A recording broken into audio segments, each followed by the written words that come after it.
Hey guys, this is mister Thermonic and you watching Thermonic anime. So guys, लाया हूं मैं आपके लिए लेकर आज टोक्यो रिवेंज सीरीज 3 के एपिसोड नंबर 8 के एक्सप्लेनेशन को। आई होप इसके पहले की कहानी आपको पता होगी, हालांकि मैंने उन्हें एक्सप्लेन नहीं किया है, पर मैं बहुत ही जल्द उन सारे एपिसोड को भी एक्सप्लेन कर दूंगा। पर मैं इस सीरीज की स्टार्टिंग एपिसोड नंबर 8 से ही कर रहा हूँ। लास्ट एपिसोड में दिखाया गया था कि तुमान और तेंजाकू फाइट करने के लिए उस जगह पर पहुंच चुके थे। देखते हैं कि तुमान काफी ज्यादा जोश से भर जाता है 1 वर्सेस 1 बैटल की फाइट के बाद। वही ताकिमिची के दोस्त भी उसकी हेल्प कर रहे थे उसे उस आगे तक पहुंचने के लिए। अब क्योंकि उमान का हौसला काफी ज्यादा बढ़ चुका था, उसे तोड़ना जरूरी था। पे को नीचे ही पुश कर देता है। तांजीरो के सामने ताकुजो भी आ जाता है। देखते हैं गोगो को वापस आने के लिए इनोई उससे बोलता है। वो उससे कहता है कि तुम्हें ये बात मान लेनी चाहिए कि मैं अकाने नहीं बल्कि शिशु हूँ, इसे तुम्हें एक्सेप्ट करना चाहिए और अच्छा होगा कि अब तुम ये सारी चीजें जो हो रही है उसे रोक दो। कुकर का रिप्लाई था कि अब वह केवल पैसों से ही अपनी जिंदगी को जीता है। फिर हम देखते हैं इनके पास्ट को। कोको जो लाइब्रेरी में अकेले बैठकर बुक पढ़ रहा होता है, ये बुक वो थी जो बता रही थी कि लाइफ में वो पैसे कैसे कमा सकता है। इनोई आकर उसे बताता है कि उसे अब अपने घर भी लौट जाना चाहिए क्योंकि पढ़ते रहना जरूरी नहीं है। थोड़ी देर बाद जब कोको इनोई को देखता है जो कि अभी सो रहा था लाइब्रेरी में, वो उसके पास जाता है और उसे किस करता है। वह रोना शुरू कर देता है और वह अकाने को इस समय बहुत बुरी तरीके से याद कर रहा था। फिर हमें दिखाया जाता है कोको, इनोई और अकाने के पास्ट के कुछ क्लिप्स को। अकाने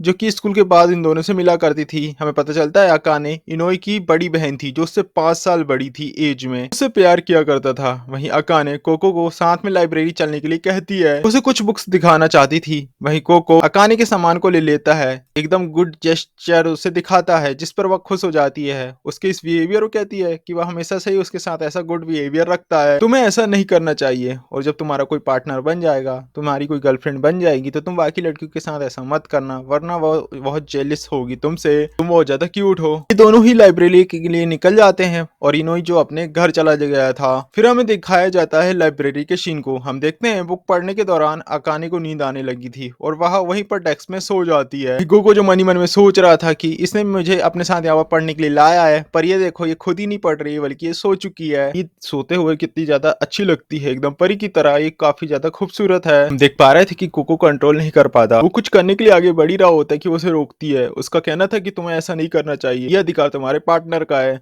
फिर वह उसे अपने दिल की बात बताता है, वह उससे बहुत ज्यादा प्यार करता है।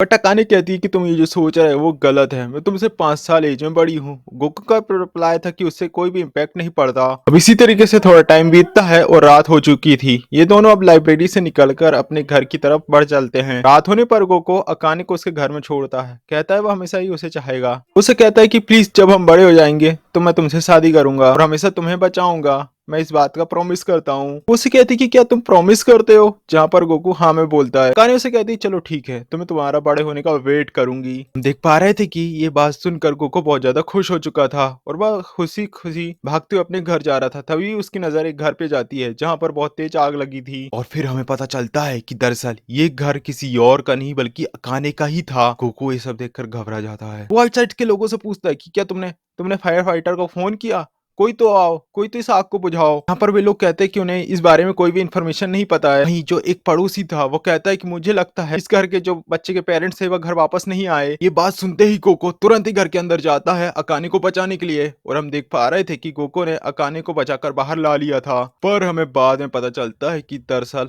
उसने अकाने को नहीं बल्कि इनोई को बचाया है। वह उसे हॉस्पिटल में ले जाता है और इनोई को जब होश आता है वो उससे बातें करता है। पता चलता है कि अकाने बहुत ज्यादा घायल हो चुकी है और तो और डॉक्टर ने उसे बताया हैं कि उसके घाव काफी ज्यादा गहरे हैं, उसके ट्रीटमेंट के लिए बहुत ज्यादा पैसों की भी जरूरत है। चाहते हैं कि अगर वो पुरानी जैसी बन जाए तो 40 मिलियन यन से ऊपर की पैसे की जरूरत होगी, जो कि काफी ज्यादा हाई है। मुझे नहीं लगता कि कभी हम ऐसा कुछ कर पाएंगे क्योंकि मेरे पेरेंट्स के पास इतने पैसे हैं ही नहीं। यहाँ तक कि उन्होंने जो घर लिया था उसका लोन भी अभी उन्होंने पे नहीं किया। कोको से पूछता है अगर अगर हमने अकाने का ट्रीटमेंट नहीं करवाया तो उसके साथ क्या होगा। ही कहती है कि उसे इस बारे में कुछ भी नहीं पता। गोको कहता है कि मैंने उसे प्रॉमिस किया था कि बड़े होकर मैं उसे शादी करूंगा, उसे बचाऊंगा, इसलिए अब शायद कुछ भी हो जाए, चाहे मेरी जान क्यों न चली जाए, पर मैं इस पर भी खेलकर पैसे इकट्ठे करूंगा और उसे जरूर बचाऊंगा। फिर कोको ने वो सारे जरिए खोजने शुरू कर दिए जिसके जरिए वो बहुत जल्दी पैसे कमा सकता था, पर उस समय वो काफी छोटा बच्चा था और ये इतना इजी भी नहीं था। फिर किसी से उसे पता चलता है कि वह क्राइम के जरिए इलीगल रास्तों से बहुत जल्दी पैसे कमा सकता है, इसलिए उसे इस रास्ते पर आना पड़ा। उसने कई सारे बुरे काम किए, उसने कुछ लड़कों की गैंग बनाई, फिर चोरी करना शुरू किया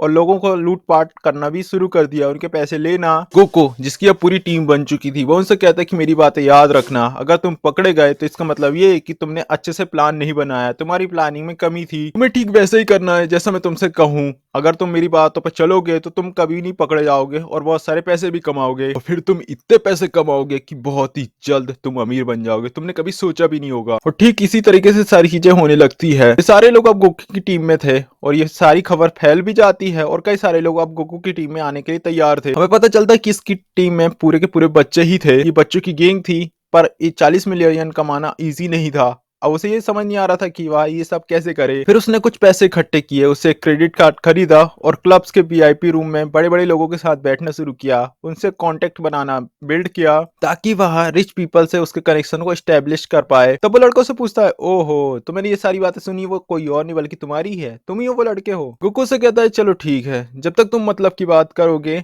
तब तक मैं तुम्हारे लिए कुछ भी करूंगा और तुमने जो सुना है वह सही है। आदमी कहता है चलो ठीक है, तुम्हारे लिए एक काम है, एक आदमी है जिसे तुम्हें केवल डराना है, उसे मारना नहीं है। और ये वही मूवमेंट था जहां पर गोकू के दिमाग में ये आइडिया आया कि वह लोगों के लिए क्राइम सर्विस प्रोवाइड करेगा, यानी पैसे के बदले उनके लिए क्रिमिनल काम करेगा, उनके कहने पर किसी को मारेगा, किसी को डराएगा तो किसी को उठाएगा। उसके पास एक यही रास्ता उसे नजर आ रहा था और अब वो पैसे कमाने के लिए डेस्परेट हो चुका था, उसे कैसे भी करके पैसे ही कमाने थे।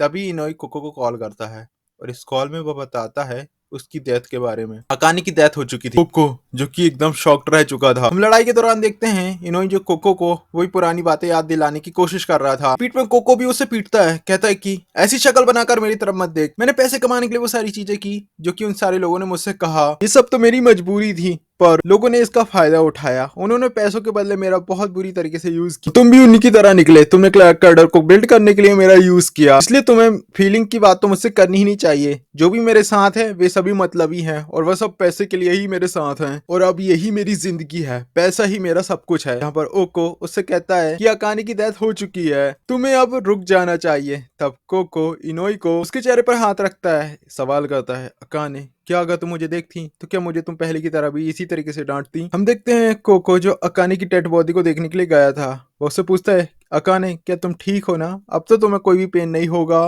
तुम्हें अब दर्द से मुक्ति मिल जाएगी। और फिर वह वहां पर रोना शुरू कर देता है, वो वहां पर बहुत रोता है, कहता है अगर अगर मेरे पास पैसा होता तो मैं तुम्हें जरूर बचा लेता। फिर उन्हें कोको के फेस में एक जोरदार मुक्का जड़ता है उसे होश में लाने के लिए, पर बदले में कोको उससे कहता है, मैं जानता हूँ अकाने की मौत हो चुकी है, वह हमें छोड़कर जा चुकी है, पर अब मैं जहां पर हूँ मैं वहीं पर रहूंगा, मैं वापस नहीं जा सकता, मैं अब तेंजाकू के साथ ही रहूंगा और अब तुम मेरे दुश्मन हो। तभी याकुरो बीच में आता है, कहता है दूसरों के रिग्रेट्स हमें यूजलेस बेसलेस लगते हैं और इस बात को तुम बहुत अच्छे से समझ सकते हो, तो आओ यूनोई फाइट करो। हम देखते हैं ताकीमिची जिसने काकुचो पर अटैक कर दिया था और काकुचो एक ही पंच में उसे गिरा देता है। उसका कहना था, ताकीमिची तुम में स्ट्रेंथ बहुत कम है, तुम एक वीक पर्सन हो, क्या तुम्हें केवल बोलना ही आता है, क्या तुम केवल बकवास ही करते हो। ताकीमिची कहता है, काकुचो पीछे हटो, नहीं यहाँ काची से फाइट करने के लिए आया हूँ। ताकीचो से पूछता है, आखिर तुम करना क्या चाहते हो, तुम्हारे पीछे आखिर चल क्या रहा है। ताकीमिची से कहता है कि नहीं मैं तुम्हें अभी कुछ नहीं बताने वाला। तब काकुचो से कहता है कि इस समय इजाना इजाकी के साथ है, इसलिए तुम उस तक पहुंचने का ख्याल भूल ही जाओ। तब ताकीमिची जो मन में सोच रहा था कि काकुचो मेरे दोस्त तो बाकी सब ने मेरे लिए रास्ता बनाया पर मैं तो उस तक पहुंच ही नहीं पा रहा, मैं कुछ भी नहीं कर पा रहा हूँ, मैं कितना ज्यादा वीक तो नहीं। वही हम देखते हैं रेड टीम को जो कि भारत में इसी बारे में डिस्कस कर रहे थे कि इस फाइट में क्या सिनारियो चल रहे हैं, कौन वीक है तो कौन स्ट्रांग। हम देखते हैं शिफ्यू जो कि ताकीमिची की हेल्प करने के लिए जा ही रहा होता है, मोची आकर उसे एक पंच हिट करता है और उसे फाइट करने के लिए कहता है, लड़ाई में फोकस करने के लिए। शिफ्यू जो मन में सोच रहा था कि मैं इससे इसलिए हार चुका था, इसने मुझे पीछे से अटैक किया,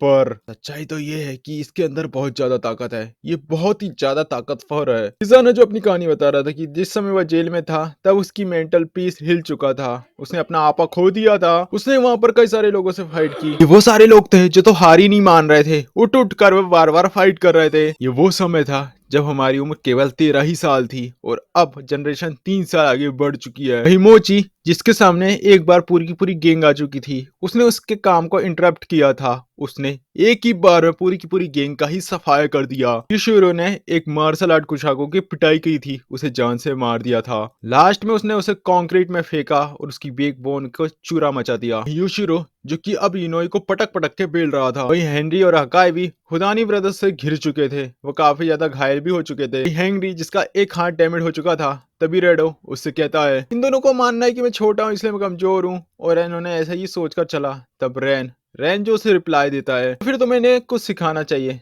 जब हिताना उससे कहता है कि जो हितानी ब्रदर्स हैं इनके क्राइम के बारे में बताया जाता है कि कैसे इन लोगों ने बहुत सारे लोगों को इकट्ठा करके ही साथ में मार दिया था। टोक्यो की एक गैंग थी, उसके लीडर थे, उन्होंने फाइट किया था। वो भी साथ मिलकर इनकी फाइट एकदम टक्कर की चल रही होती है। सब एक से बढ़कर एक फाइटर थे, किसी को भी मारे जा रहे थे। वहीं फाइट के दौरान रीडो एग्री के सामने आ जाता है। रीडो एग्री पर अटैक करता है और अब हकाय उसे रोकने की कोशिश करता है। वह उसे रोकने के लिए एक पंच जाता है। वहीं रेन भी आकर उसने एंग्री के ऊपर अटैक कर दिया था। वहीं रेंडो ने हकाई को नीचे गिरा दिया था और अब वह उसकी जॉइंट्स को मोड़ने वाला था, क्योंकि इस प्रोसेस में उसे बहुत ज्यादा पेन होता। वह इसमें मास्टर हो चुका था, उसे की इसमें एक्सपर्टीज थी। हकाई जो कि जोर से चिल्लाने लगता है क्योंकि उसे काफी ज्यादा पेन हो रहा था। ये दोनों ही इस्माइली और ताऊजी के छोटे भाई हैं, पर इन लोगों का बड़े भाई के जैसे कोई हुनर ही नहीं है। जाओ जाकर अपने बड़े भाई को लेकर आओ। फिर हम देखते हैं कि जाने हाँ ये दोनों ही आपस में फाइट करना शुरू कर देते हैं। इनका कोऑर्डिनेशन ठीक से नहीं बैठ रहा था, पर ये लोग अपने बड़े भाई को याद करते हैं कि अगर वो यहाँ पर होते तो वो कैसे फाइट करते हैं, और जिससे देखकर ये दोनों ही मोटिवेट हो जाते हैं और फाइट करने के लिए तैयार थे। नेक्स्ट एपिसोड में हम देखेंगे कि इनकी फाइट के बीच क्या हुआ। दरअसल उन दोनों ने ही उन दोनों की बेइज्जती कर दी थी और अब ये दोनों फिर से एक्साइटेड होकर खड़े हो चुके थे और फाइट करना शुरू करने के लिए तैयार थे। ये दोनों काफी ज्यादा मोटिवेट थे। ये लोग अब उनसे काफी अच्छे से फाइट करते, ठीक वैसे जैसे कि इन्होंने अभी आज से पहले नहीं किया। इनके बीच का कोऑर्डिनेशन भी अब बहुत अच्छे से बैठ चुका था। और अब इसी के साथ इस एपिसोड की यहाँ पर समाप्ति होती है। गाइस क्या होगा, क्या ये लोग उनसे फाइट करके जीत जाएंगे? ये तो हमें नेक्स्ट एपिसोड में ही पता चलेगा। आई होप इस एपिसोड की एक्सप्लेनेशन आपको अच्छी लगी हो। प्लीज वीडियो अच्छा लगा वीडियो को लाइक कर चैनल को सब्सक्राइब करें इसी तरीके के एक्सप्लेनेशन के लिए। मिलते हैं इसी कहानी के नेक्स्ट एपिसोड के साथ, तब तक के लिए बाय।